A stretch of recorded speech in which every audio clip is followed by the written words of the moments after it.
안녕하십니까. 대한디지털헬스학회와 메디컬 타임즈가 함께하는 KS 리더를 만나다 시간입니다. 저는 대한디지털헬스학회 회장 고상덕입니다. 안녕하십니까. 부회장 김현정입니다. 오늘 이 자리에는 로앤서지컬 권동수 대표님을 모셨습니다.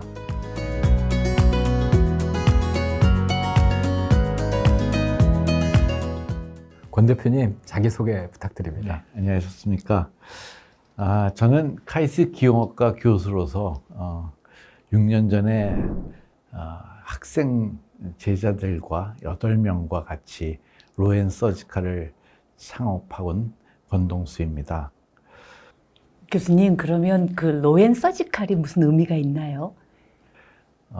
사실 저는 로보틱 엔도스코피, 그러니까 엔도스코프를 로봇화하겠다, 뭐 그런 뜻으로 이름을 지었는데, 로앤서지컬을 우리 팀 멤버들은 로봇 enables all kinds of surgery, 로봇이 모든 수술을 가능케 한다, 이런 뜻으로 해석을 합니다. 그럼 회사의 비전이겠네요. 와. 조금 더 구체적으로 좀 설명해 주시면 좋을 것 같습니다. 저희 그 로앤서지컬은 2018년에 창업을 했는데, 저희가 카이스트에서 약 27년 동안 여러 메디컬 로봇 연구를 했었습니다. 그래서 그것을 연구 결과를 하나씩 사업화하기로 결정하고, 이제 4가지 플랫폼을 준비해 놓고 하나씩 사업화하는 단계입니다. 그래서 첫 번째 단계로서는 신장 결석 수술 로봇, 상품명이 자메닉스입니다. 그래서 그것을 이번에 출시하였습니다. 그러면 조금 더 들어가서요. 신장 결석을 타겟팅한다 그랬는데, 그러면 어떻게 로봇이 뱀처럼 그 타겟팅 할 수 있는지를 좀 이해가 안 가거든요. 조금 더 설명해 주시면 좋을 것 같습니다.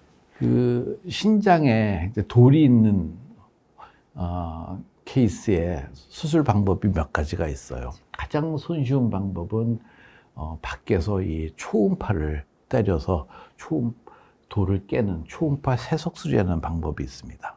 그게 굉장히 쉬운 방법이죠. 의사들한테는 쉽습니다. 그런데 환자들한테는 사실 그 밖에서 깬다고 해서 돌이 다 깨지는 것도 아니고, 이게 뭐 크게 깨지는 거는 나오지도 않고, 그래서 여러 번 시술을 해야 되는 그런 단점이 있습니다. 의사는 편하지만 환자는 굉장히 불편합니다. 또 아주 돌이 큰 경우에는 이 등 뒤에 구멍을 뚫고 들어가서 신장을 절개해서 돌을 꺼내는 방법이 있습니다. 이거는 의사는 쉽습니다. 근데 환자한테는 사실은 신장은 한번 절개하고 하면 상처가 입으면은 재생이 안 되는 조직입니다. 그러니까 그만큼 신장의 기능이 떨어지는 거죠. 그러니까 환자한테는 굉장히 안 좋은 수술입니다. 그리고 세 번째로 제가 얘기할 수 있는 거는 이런 아주 작은 내시경을 사람의 요도를 통해서 방광을 거쳐서 요관을 거쳐서 신장까지 가서 신장 내부를 카메라로 다 보고 돌을 발견하고, 그 다음에 레이저로 큰 돌을 작은 돌로 깨고, 그 다음에 바스킷으로 돌을 갖고 나오는 방법입니다. 그러면 환자에게는 하나도 상처를 입히지 않고 깨끗하게 돌을 꺼낼 수 있는데, 이것이 의사한테는 가장 어려운 수술입니다. 사실 이 아주 유연한 내시경을 의사가 손으로 핸들링해서 돌을 깬다는 것은 쉬운 일이 아닙니다. 그 다음에 이 내시경을 집어넣을 때도 계속 C암을 쓰기 때문에 방사선에 노출이 되고요. 그래서 이 수술이 가장 좋은데 의사들한테는 어려운 수술이기 때문에 이것에 로봇 기술을 써서 의사가 편하게 원격에서 앉아갖고, 지금 굉장히 다빈치라는 로봇이 굉장히 많이 보편화되어 있지 않습니까? 원격에서 편안하게 앉아서 조종할 수 있습니다. 저희 것도 마찬가지입니다.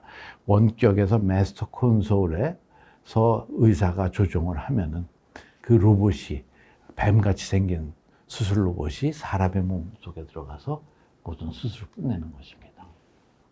그러면 그 대표님, 이게 그 로봇 기술도 있어야 되고, 비전 기술도 있어야 되고, 레이저 기술도 있어야 되고, 이게 하루아침에 만들어지는 의료기기가 아닌 것 같은데요. 이게 제가 처음 들어보는 그 수술 로봇인데, 우리나라가 최초인가요? 이 수술을 로보틱 펑션으로 풀로 원격으로 다 할 수 있는 것은 저희 제품이 세계 최초입니다. 아, 예. 그럼 이게 지금 저희 의료기관에서도 쓸 수 있게 뭐 보험 수가가 해결됐다든가 아니면 코드가 잡혔다든가 이런 거는 어떻게 진행되고 있을까요? 저희가 2018년에 창업해갖고 3년 만에 프로토타입을 만들어서 동물 실험 거치고 임상 실험 거치고 그 다음에 그래서 혁신 의료기기로 지정을 받았습니다. 그리고 이것을 좋은 임상 결과를 바탕으로 해서 우리나라에서 혁신 의료 기술 트랙으로 지정을 받아서 저희가 지금 인정 비급여로 쓸 수 있는 임시보험 수가 코드를 받은 상태입니다. 그러면 일선 병원에도 이미 설치돼 가지고 사용을 하고 있을까요? 이제 설치되고 있습니다. 그렇습니까? 네. 어떤 병원들이 설치되었을까요? 그래서 지금 일단 서울대학병원에서는 임상 시험을 했고요. 그 다음에 삼성 서울병원에서는 지금 또 데모로 9케이스를 했고요. 그래서 지금 경북대병원, 그 다음에 양산 부산대병원 이런 데서 지금 계약이 다 끝났고요. 올해 하여튼 그 병원들을 중심으로 약 5개 병원에 설치될 예정입니다. 앞서서 그 의사들이 가장 힘든 기술이라 그랬는데 이제 의사들이 쉽게 쓸 수 있게 이제 기술화가 된 거잖아요. 특히 AI 수술 로봇이라고 이제 또 말씀하시고 그러는데 조금 더 그 강점 이런 부분을 좀 얘기해 주시면 좋을 것 같습니다. 네. 저희가 굉장히 여기에 대해서는 사실 굉장히 자부심을 갖고 있는데요. 아직까지 수술 로봇에 AI 기능이 들어갔다고 얘기할 수 있는 로봇은 아직 없습니다. 근데 저희가 이런 면에서도 세계 최초라고 보여집니다. 이 내시경이 사람 신장 안에 들어갔고 이제 돌을 깨고 나오는데 돌을 깰 때 레이저를 사용합니다. 그런데 환자들이 사실 마취 상태에 있긴 하지만 호흡을 합니다. 그러면 이 콩팥도 움직이는 동시에 그 속에 있는 돌도 움직이게 돼 있습니다. 그래서 레이저를 이 움직이는 돌을 맞춰야 되거든요. 조준이 쉽지 않겠습니다. 이 돌이 옆으로 비켜나가면 잘못하면 이 신장 내부의 점막이 손상이 됩니다. 심한 경우는 빵꾸도 날 수 있거든요. 그래서 이것을 저희가 AI 기술을 이용해서 그런 호흡 운동을 보상해 줍니다. 그럼 로봇이 자동으로 따라가는 거죠. 그러니까 의사들은 그냥 서 있는 돌을 깨는 그런 아주 편안함이 있습니다. 그래서 아주 정밀한 수술이 가능하고 따라서 굉장히 안전한 수술이 됩니다. 그다음에 돌을 적당한 크기로 깨서 빨리 꺼내는 것이 좋은데 돌이 여러 개 깨지면은 여러 번 또 들어갔다 나갔다 하지 않습니까? 그러면 아무리 잘하는 의사도 한 번 들어갔던 길을 이게 두 번째 또 똑같이 또 작동해서 들어가야 되거든요. 그다음에 돌을 뺄 때도 잘못하면 또 옆에 이런 요관을 긁을 수도 있고요. 근데 로봇은 들어갔던 길을 잘 기억합니다. 그래서 한 번 들어갔던 길을 그러니까 기록을 하고 자꾸 리플레이를 해라. 그러면 로봇이 그 AI 기술을 통해서 들어갔던 길을 잘 옵티마이즈 합니다.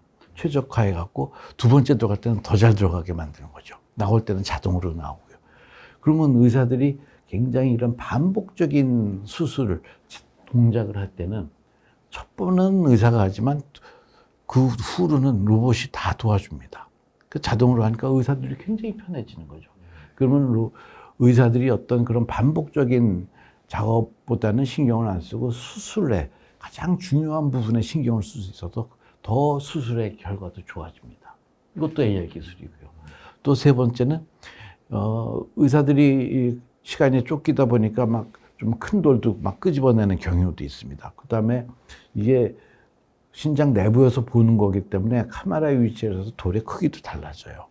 그래서 정확하게 돌의 크기를 잘 모릅니다. 큰 돌을 꺼내다 보면 요관을 찢는 경우도 있고 끊어뜨리는 수도 있습니다. 그런 굉장히 위험한 순간이 있기 때문에 항상 저희 로봇은 AI 기술을 이용해서 돌의 크기가 얼마나 안전한 사이즈의 돌이라는 것을 의사한테 알려줍니다. 그러면 의사들이 막 편하게 마음 놓고 수술할 수 있는 거죠. 그래서 안전한 수술을 보장하는 이런 기능이 있습니다. 로봇 기술에 AI 기술을 합한 것이 저는 앞으로 수술의 파라다임을 바꿀 거라고 생각합니다. 저희가 하나의 좋은 이그젬플입니다. 앞으로 계획 말씀해 주시면 좋을 것 같습니다. 지금 뭐 우리나라는 사실 메디칼 분야에서는 굉장히 좋은 시장이라고 보여집니다. 굉장히 어려운 시장입니다. 그래서 한국 시장에서 성공하면 세계 시장에서 성공한다는 얘기를 많이 합니다. 그래서 많은 글로벌 의료기기 회사들도 가장 처음 우리나라에 와서 테스트를 합니다. 저희는 이것을 바탕으로 우리나라 의료계에서 인정을 받으려고 합니다. 그리고 우리나라의 어떤 그런 수술의 파라다임을 바꿀 겁니다. 그리고 이것을 각 나라에 수출을 할 것입니다. 지금 뭐 FDA 인증 미국 시장을 준비를 하고 있고, 그 다음에 또 우리나라 MFDS 인증만 갖고도 들어갈 수 있는, 쉽게 인증을 받을 수 있는 나라들이 있습니다. 동남아 나라에 몇 군데가 있는데요. 그래서 그쪽에 지금 먼저 들어가려고 준비하고 있고요. 그 다음에 이제 사실은 C를 제일 나중에 들어가려고 합니다. 지금 MDR이 굉장히 좀 복잡해져가지고 조금 그거는 제일 나중으로 나누고 있습니다. 그래서 유럽 시장 그 다음에 들어갈 겁니다.